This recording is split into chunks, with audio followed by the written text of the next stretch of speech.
लोकसभा के चुनाव में पाकिस्तान और हिंदुस्तान की बाउंड्री पे मेयर जयंत जी जब गए उनको चुनाव लड़ाने, तो वहां एक मंत्री था, मेरा नाम याद आ रहा, जाट ही था वो भी, महेंद्र की तरह ही, गोदारा। वो कहने लगा, चौधरी साहब, मेरा भाषण बाद में होना था उससे, क्योंकि मैं तो मौजूदा सांसद था उस समय, तो वहां उसको कहने लगा, भाई चौधरी साहब बीजेपी ज्वाइन कर लो। मेरा नंबर आया, मैंने कहा, भाई गोधरा साहब जो यार मौजूदा सांसद है, तूने हमारा नाम तो लिया नहीं, हम तो तुम्हारे प्रदेश में तुम्हारे कैंडिडेट को लड़ाने आए हैं, और जहां तक तुम कह रहे हो कि बीजेपी ज्वाइन कर लो, 3 तो एमपी हैं और 11 विधायक हैं, 4 थे जब हम, 4 तो एमपी हैं और 11 विधायक हैं, और चाहे 2 महीने बाद में ना रहे, लेकिन बहुत जल्दी चौथा एमपी फिर आएगा, 4 सांसद रहेंगे, 11 विधायक हैं। और चौधरी चरण सिंह जी की विचारधारा के लोग हैं जो सामने बैठे हैं, और चौधरी चरण सिंह जी की विचारधारा को लेकर के माननीय प्रधानमंत्री साहब निकले हैं। वो अपनी पार्टी में ले जाने की बात क्यों करता? तू जहां है तो खुद ही आ जाना। तो जिस मीटिंग में कोई हंगामा ना हो और जिस मीटिंग में कोई बवाल ना हो, फौजदार साहब, तो समझो जाट है नहीं यहाँ। थोड़ी देर के लिए आया, मैं देख रहा इसकी टांग कांप रही, पता नहीं कुछ बाय हो गई है, पर बीच हो गया हमारे सुभाष जी के आधे से ज्यादा 60% को यही चाट गया महेंद्र भाषण को, पता इसे कुछ है नहीं। अरे 17वीं लोकसभा का 2019 से 2024 तक का चौधरी चरण सिंह जी की विचारधारा को लेके, किसानों के मुद्दे को लेके 864 मुद्दे पार्लियामेंट में उठाने के बाद रैंकिंग 1 एमपी मौजूदा होते हुए, जहां जैन जी ने किसी दूसरे को गुर्जर को चुनाव लड़वाया, वहां आके उस गुर्जर को चुनाव लड़वाने के लिए मैं तो अभी आया हूं 1 साल से, कहां 2.5 साल की क्या बकबक कर रहा, समझ में नहीं आ रही।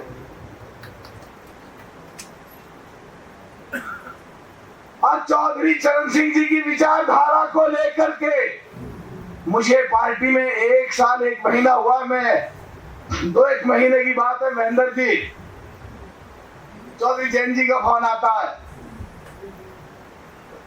मनु कल परसों मुझे हैदराबाद जाना है, मेरा प्रोग्राम है, और मैं तो वहां हिंदी की दिक्कत है, तो तुम्हें जाना पड़ेगा, और तो कोई जा नहीं सकता। मैंने कहा, चौधरी साहब मैं लंदन में हूं। बोला, मैं जानता हूं रात की फ्लाइट है। मैं हंसा, बोला, मैं एक विधायक को नंबर दे रहा हूं, बात कर लेना। मैंने कहा, ठीक है भाई साहब। उनका फोन कटा, विधायक का फोन हाजिर। मैंने तुरंत टिकट डिक्लेयर कराया, आधा घंटे में सारे कपड़े वपड़े पैक करके वहां, और मैं पहुंच गया हैदराबाद। अपने किसी नौजवान बच्चे से मेरी फेसबुक खुलवाना या इंस्टाग्राम या ट्विटर उस दिन का हैदराबाद में, उस मीटिंग में कितनी तो तालियां बजी, और मैंने फिर बात करी सबसे। वहां ज्यादातर लोगों को ये नहीं पता था कि आज का मौजूदा मंत्री और चौधरी चरण सिंह जी का कोई रिश्ता है आपस में हैदराबाद। तो महेंद्र जी यहाँ पर स्टेज पे सगीर साहब बैठे हैं, मुसलमान हैं, बंजारा साहब बैठे हैं, बंजारा हैं, जोगिंदर गुर्जर बैठा है, अध्यक्ष जो मेरा रिश्तेदार, उम्र में जरूर छोटे हैं, सीनियर है मेरे से, और सभी जाति के लोग बैठे हैं चौधरी चरण सिंह जी की विचारधारा को लेकर के और लोक दल को मजबूत करने के लिए। पर एक प्रश्न चौधरी महेंद्र से है, कह रहे कमजोर हो रही आरएलडी, चुनावी हो रही मौजूदा का सांसद और 40 साल से ज्यादा जिसके घर में विधायक, मंत्री, MP, chairman, district board, MLA, MLC लगातार रहते आए हो और जिसकी जगह दूसरे को जैन जी ने चुनाव लड़ाया हो और वो आकर के ज्वाइन कर रहा है और जोगिंदर रवाना आकर के ज्वाइन कर रहा है, तो ये चिन्ह है, ये पहचान है, लोकदल मजबूत होने की तरफ जा रही है। और एक बात तो कही नहीं, वो जान के रोकी मैंने महेंद्र को बरसात देने के लिए। मंच पे बनिया बैठा है,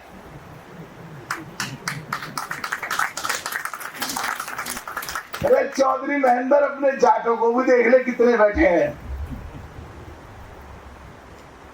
अगर जाट ही इकट्ठे हो जाए राजस्थान में और जाट ही ये प्रण कर ले चौधरी चरण सिंह की विचारधारा को देश में फैलाना है, तो राजस्थान, हरियाणा, पश्चिम उत्तर प्रदेश,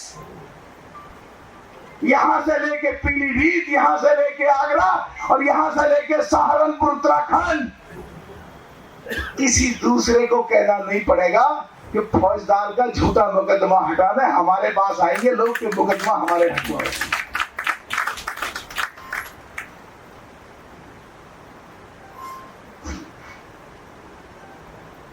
अगर वाकई में एक पर्सन कह रहा हूं, चौधरी चरण सिंह जी के दौर में जो खबरें अखबार और टेलीविजन पर चलती थी, आज जैन जी के दौर में वापस वही खबरें अखबार और टेलीविजन में चलती है कि नहीं चलती है। मुझे नहीं पता तुम लोग कितने टेलीविजन देखते हो, मुझे नहीं पता तुम लोग कितने न्यूज देखते हो, मुझे नहीं पता हमारे पार्टी के लोग कितने राजस्थान के लोगों को न्यूज भेजते हैं। निरंजन जी, मुझे नहीं पता आप शेयर करते हो कि नहीं करते हो। भूरिया साहब किधर हैं?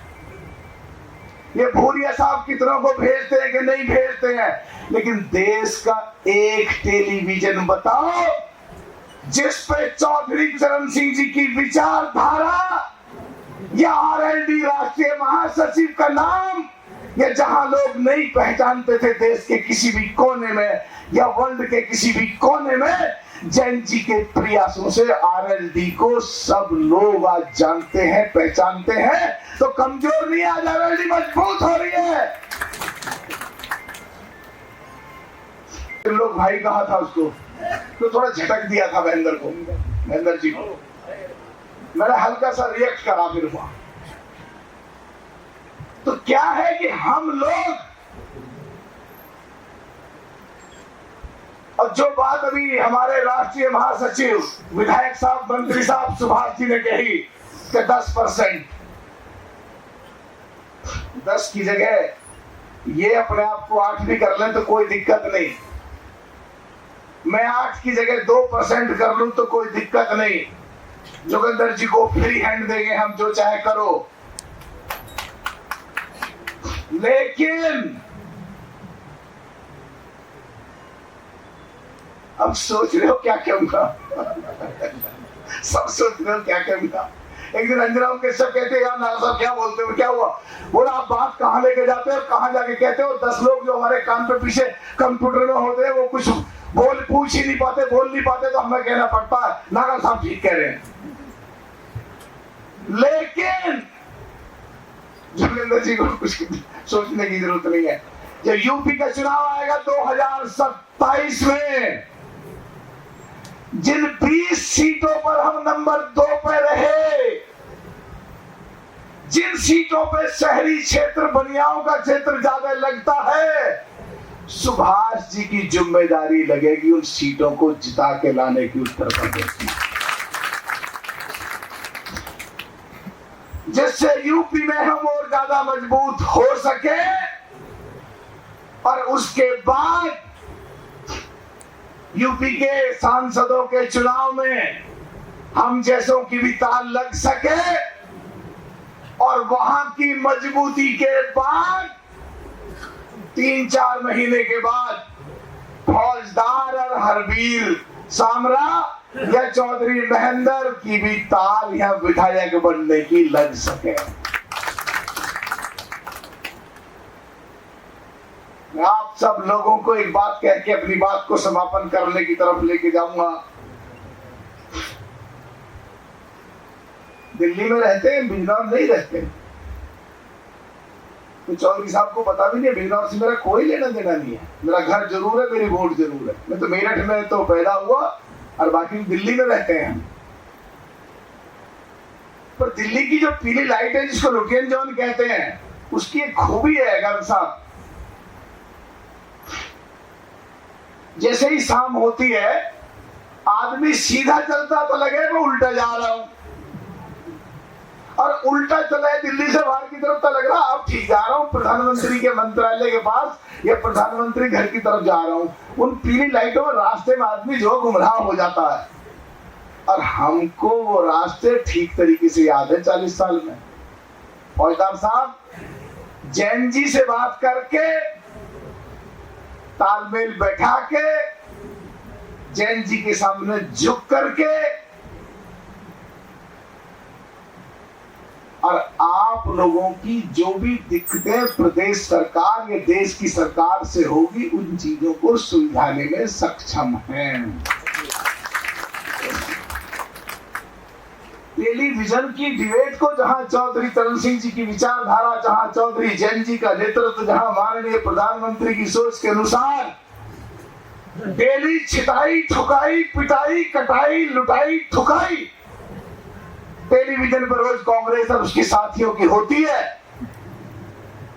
तो सब लोग देखते हैं। चौधरी जैन जी का नाम साथ है और हमारा फोन कहीं जाए तो अपॉइंटमेंट मिलेगा ही मिलेगा, और तुम्हारी सब प्रॉब्लम्स को सॉल्व करने की पूरी कोशिश करेंगे। अपने जितने लोग आगे बैठे हैं इनसे तालमेल बैठा।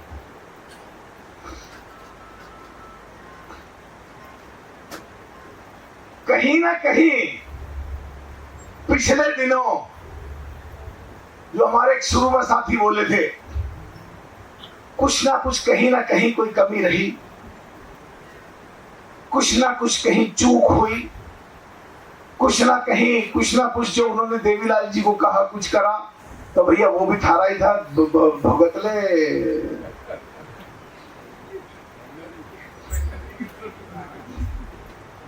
लेकिन ये पक्की बात है कि दौर लौटा है, समय लौटा है।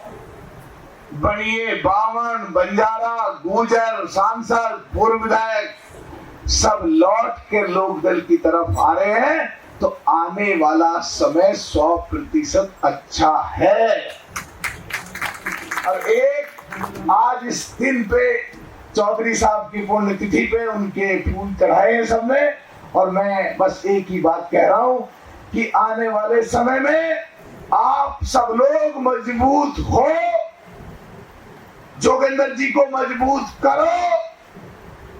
मेरा बिल्कुल फ्री हैंड और खुला हुआ हाथ रहेगा, और सब लोग संगठन में तालमेल बैठा के काम करो। और आने वाले समय में विधायक के तो बहुत दिन हैं, जितने भी बीच बीच में चुनाव होते हैं एडजस्टमेंट करो और मिलके इस लड़ाई को मजबूत करेंगे, और चौधरी जयंत जी को और ज्यादा मजबूत करेंगे। और आने वाले समय में कोशिश करेंगे कि चौधरी जैन जी जहां चौधरी चरण सिंह पहुंचे थे वहां तक उनको पहुंचाएं। बहुत बहुत धन्यवाद।